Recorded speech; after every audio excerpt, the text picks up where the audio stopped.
director కాబట్టి మీరు చాలామంది డైరెక్టర్తో వర్క్ చేసి చూశారు కాబట్టి ఒక స్టార్ డైరెక్టర్ ఉండి చాలా సక్సెస్లు వరుసగా హిట్స్ ఇచ్చి ఒక ఆల్మోస్ట్ ఆ 2-3 ఇయర్స్ అతనే టాప్ డైరెక్టర్ అని ఇంకో 2 ఇయర్స్ ఇంకో టాప్ డైరెక్టర్ అని అలా సక్సెస్లు చూసి ఒకటేసారి వాళ్ళ పస ఎందుకు తగ్గుద్ది ఏంటి రీజన్స్ అయి ఉంటాయి అంటే నేను ఎవరి పేర్ల గురించి పేరు ఎత్తట్లేదు ఎవరైనా అనట్లేదు ఎనీబడి అంటే ఏంటి వాళ్ళు రిలాక్స్ అయిపోతారా లేకపోతే ఆ సక్సెస్ మాయలో కొట్టుకుపోతారా లేకపోతే ఏం జరుగుతుందని మీరు చూసుకుంటే మీరు కూడా ఆ పరిస్థితి ఫేస్ చేయొచ్చు డెఫినెట్గా జనరలైజ్గా మాట్లాడదాం మీరు చూసుకుంటే తెలుగు హిస్టరీలో నంబర్ 1 చైర్ ఎవరు కంటిన్యూస్గా కూర్చోాల డైరెక్టర్ అవ్వండి ఎవరైనా నంబర్ 1 చైర్ అనేది ఇట్స్ కీప్ ఆన్ చేంజింగ్ ఎవరో ఒకరు మారిపోతూ ఉంటారు దాసరి నారాయణరావు గారు త్రూఅవుట్ హిస్ కెరియర్ ప్రతిసారి బ్లాక్ బస్టర్స్ ఇవ్వలేదు ప్రతిసారి సూపర్ డూపర్ హిట్స్ ఇవ్వలేదు ఇంక్లూడింగ్ కె రాఘవేంద్రరావు గారు వాళ్ళకి హిట్స్ ఉన్నాయి ఫ్లాప్స్ ఉన్నాయి కాకపోతే ఆ జనరేషన్కి ఈ జనరేషన్కి తేడా ఏంటంటే అక్కడ సంవత్సరానికి 5-6 సినిమాలు చేసే పరిస్థితి ఒక 3 హిట్లు ఉండి 2 ఫ్లాప్లు ఉన్నా కూడా పెద్ద పట్టించుకునే పరిస్థితి ఉండేది సిచ్యువేషన్ ఇప్పుడు ఏమైపోయిందంటే ఒక ఫిల్మే మాట్లాడుతుంది సో ఇయర్కి ఒక సినిమా రిలీజ్ చేస్తే అదే మన లైఫ్ అండ్ డెత్ సినిమా అదే ముందు మనం బాహుబలి ఇచ్చినా నెక్స్ట్ సినిమా హిట్ కొట్టాలి ఈ సినిమానే క్రైటీరియా అవుతుంది అందరికి చూసేదానికి అంత బాహుబలి లాంటి హిట్ కొట్టినా కూడా నెక్స్ట్ సినిమా కూడా హిట్ తీయాల్సిన పరిస్థితి కాంపిటీషన్ అలా ఉంది సో ఆ దీంట్లో ఇంకొకటి ఏంటంటే ఏ డైరెక్టర్ కూడా ఈ సినిమా ఫ్లాప్ అవుద్దని తెలీదు ఫ్లాప్ అవుద్ది అని నమ్మి తీయడు ఆ కంటెంట్ని బిలీవ్ చేస్తాడు ఈ సినిమాలో ఈ కంటెంట్ వర్క్ అవుద్ది అనే నమ్మకంతో తీస్తాడు ఏ డైరెక్టర్ కూడా ఆ కంటెంట్ ఆడియన్స్కి కనెక్ట్ అయితే హిట్ కనెక్ట్ కాకపోతే ఫ్లాప్ ఇదే మ్యాటర్ సో కనెక్ట్ అవ్వకపోవడం అనేది మన ఐడియా ఫెయిల్యూర్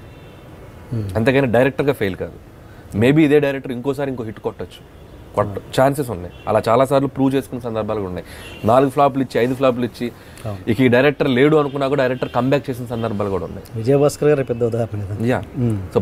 ప్రార్థన అనే సినిమా తర్వాత మళ్ళీ స్వయంవరంతో స్టార్ డైరెక్టర్ అయిపోయారు back to back hits so called ఎవరైనా ఇప్పుడు ఒక ఫ్లాప్ ఇచ్చాక లేదా 2 ఫ్లాప్లు ఇచ్చాక 3 ఫ్లాప్లు ఇచ్చాక ఒక టైం తీసుకునో ఒక గ్యాప్ తీసుకునో మళ్ళీ వాళ్ళు కంబ్యాక్ చేయగలడానికి మన ఇండస్ట్రీలో స్కోప్ ఉంది ఛాన్స్ ఉంది బట్ అది వాళ్ళు తీసుకునే కాల్ మీద డిపెండ్ అయి ఉంటుంది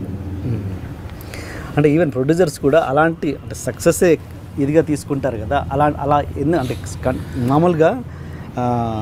ఇప్పుడున్నారు పోనీ హీరో అవ్వచ్చు ప్రొడ్యూసర్ ఎనీబడి ఎవరైనా కావచ్చు వాళ్ళు ఇప్పుడు వాళ్ళతో సక్సెస్ అంత గతంలో చాలా సక్సెస్ తీసిన డైరెక్టర్ని పక్కన పెట్టేసి ఇప్పుడు ఎవరైతే మార్కెట్లో ఉన్నారో వాళ్ళని తీసుకుంటారు వాళ్ళు మంచి సినిమాలు కూడా ఇవ్వచ్చు కదా అది ఎందుకు జరగదు అంటే అది బిజినెస్ అండి ఇప్పుడు ప్రొడ్యూసర్స్ అనేది మీరు ఒక విధంగా చెప్పాలంటే రేపొద్దున నేను ఒక 2 ఫ్లాప్లు ఇచ్చాను అనుకోండి మీరు ఇందాకన్నా స్టార్ తీసేస్తారు మీరే ఓపెన్గా మాట్లాడుకుందాం ఆ స్టార్ వెళ్ళిపోద్ది నా పక్క నుంచి మళ్ళీ ఒక హిట్ ఇచ్చాను అనుకోండి మళ్ళీ స్టార్ యాడ్ అవుతుంది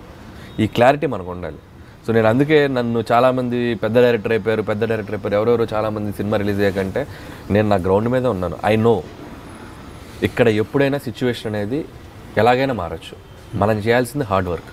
మనల్ని మనం నమ్ముకొని పని చేసుకుంటూ వెళ్ళటమే అదొకటే బిలీవ్ చేశాను నేను నాకు పెద్ద సినిమా వచ్చినా ఇంతే ఎఫర్ట్ పెడతాను నాకు చిన్న సినిమా వచ్చినా ఇంత ఎఫర్ట్ పెడతాను అంతే ఎఫర్ట్తో పని చేస్తాను నేను ఇకపోతే ప్రొడ్యూసర్స్ అంటారా